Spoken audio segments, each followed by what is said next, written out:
Hi friends, అందరికీ welcome back to our channel YR kitchen and blogs. ఇవాల్టి వీడియోలో cauliflower తోటి ఇన్స్టెంట్గా ఈజీగా గోబీ పకోడీ ఎలా రెడీ చేసుకోవాలో ఈ వీడియోలో అయితే చూసేద్దాము. అందుకోసం నేను 1/2 kg కాలీఫ్లవర్ అయితే తీసుకున్నాను. తర్వాత పకోడీ కోసం ఒక 1/2 kg శనగపిండిని అయితే తీసుకున్నాను. నేను ఇంకేమీ వేయట్లేదండి, బియ్యం పిండి, కార్న్ఫ్లోర్ లాంటివి, ఓన్లీ శనగపిండితోనే చేస్తున్నాను.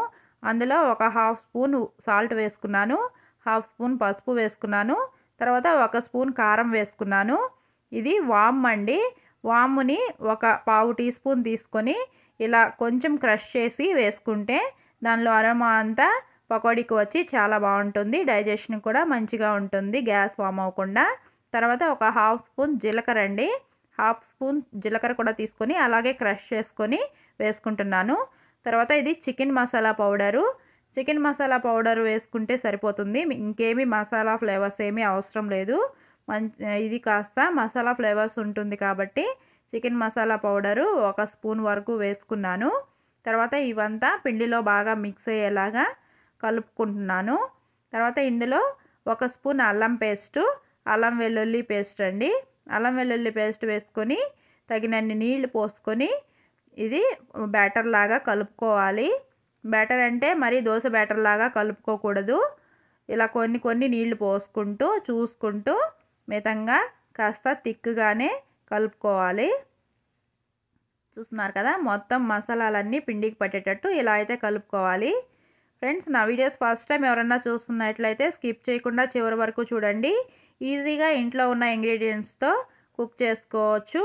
చాలా మంచిగా వంటలు అయితే ఉంటాయి. ఛానల్ని కూడా ఒకసారి వెరిఫై చేయండి. నచ్చితే లైక్ చేయండి, సబ్స్క్రైబ్ కూడా చేసుకోండి. చూస్తున్నారు కదా, ఇలా కొంచెం కొంచెం నీళ్లు చల్లుకుంటూ పిండి మొత్తాన్ని ఇలా కలుపుకోవాలి. ఇది కాస్త గట్టిగా ఉంది, మళ్ళీ కొంచెం వాటర్ వేసుకొని ఇలా అయితే కలుపుకోవాలండి. గట్టిగా ఉండకూడదు, అలా అని లూజ్గా ఉండకూడదు. ఇలా ఈ కన్సిస్టెన్సీలో వచ్చే వరకు కలుపుకున్న తర్వాత కాలీఫ్లవర్ని వేసి కలుపుకోవాలి. కాలీఫ్లవర్ని ముందే ఒలుచుకొని వేడి నీళ్ళల్లో వేసుకొని నీళ్ళన్నీ గట్టిగా పిండేసుకొని పక్కన పెట్టుకున్నాను. కొంచెం ఉప్పు వేసిన వేడి నీళ్ళల్లో వేసుకున్నాను. వాటర్ ఏమీ లేకుండా గట్టిగా పిండేసుకొని తర్వాత ఇందులో వేసుకొని ఈ మిశ్రమం అంతా కాలీఫ్లవర్స్కి నీట్గా పట్టుకునేలాగా కాసేపు అయితే కలుపుకోవాలండి.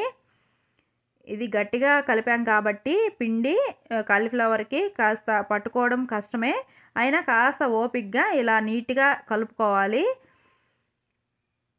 ఇలా ఎంత గట్టిగా పిండి లేకపోతే కాలీఫ్లవర్లోంచి మళ్ళీ వాటర్ రిలీజ్ అవుతుంది కదా, మరీ లిక్విడీగా బ్యాటర్ అయితే అయిపోతుంది, క్రిస్పీగా ఉండదు, బజ్జీల్లాగా వస్తాయి. కాబట్టి ఇలా కలుపుకుంటేనే, చూస్తున్నారు కదా ఇప్పటికే మొత్తం కాలీఫ్లవర్లోంచి నీళ్ళు కొంచెం వచ్చి నీట్గా మిక్స్ అయింది. ఇలా నీట్గా కలుపుకున్న తర్వాత మూత పెట్టుకొని పక్కన పెట్టుకోవాలి. ఒక 10 మినిట్స్ పక్కన పెట్టుకుంటే సరిపోతుంది. ముందు కనుక ఇలా మిక్చర్ కలిపేసుకుంటే ఇది నానుతూ ఉంటుంది. తర్వాత పెనంలో ఆయిల్ వేసుకొని హీట్ చేసుకోవాలి. అది హీట్ అయ్యేలోపు చూస్తున్నారు కదా, 10 మినిట్స్లో కాలీఫ్లవర్ అంతా నీట్గా నానిపోయింది. వాటర్ అంతా కొంచెం బయటకు వచ్చింది. మనం కాలీఫ్లవర్లో ఉప్పు వేసాము, వేడి నీళ్ళల్లో వేసినప్పుడు పిండిలో కూడా ఉప్పు ఉంటుంది కాబట్టి కాలీఫ్లవర్లో వాటర్ అంతా ఇలా బయటకు వచ్చేస్తుంది. అప్పుడు మనం వేసిన పిండి ఆ వాటర్తో మిక్స్ అయ్యి నీట్గా కరెక్ట్ కన్సిస్టెన్సీ వచ్చేస్తుంది. తర్వాత ఆయిల్ కాగిన తర్వాత ఇలా నీట్గా బజ్జీల్లాగా అయితే వేసేసుకోవాలి, పకోడీలు వేసేసుకోవాలి. మనం ఆ కన్సిస్టెన్సీలో పిండి కలపకపోతే బజ్జీల్లాగా పొంగి వస్తాయండి. అలా కాకుండా ఇలా థిక్గా కలుపుకుంటే క్రిస్పీగా వేగుతాయి, బాగా ఉంటుంది. ఫ్లవర్ షేప్లో పకోడీలాగా నీట్గా వస్తాయి.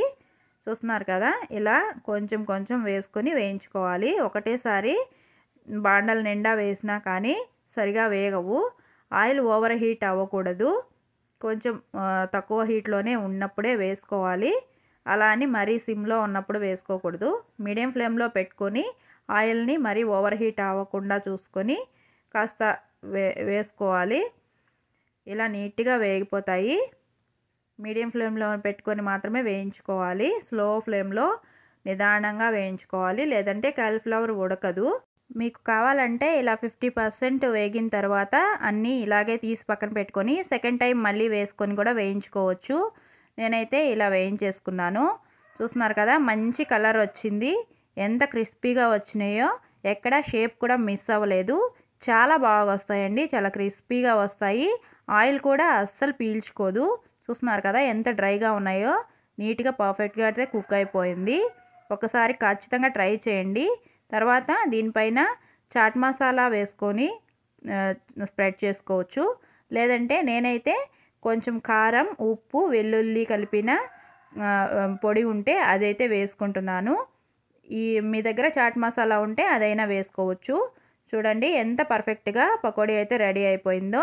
వీడియో నచ్చితే లైక్ చేయండి ఫ్రెండ్స్. మరో మంచి వీడియోతో మళ్ళీ కలుద్దాం.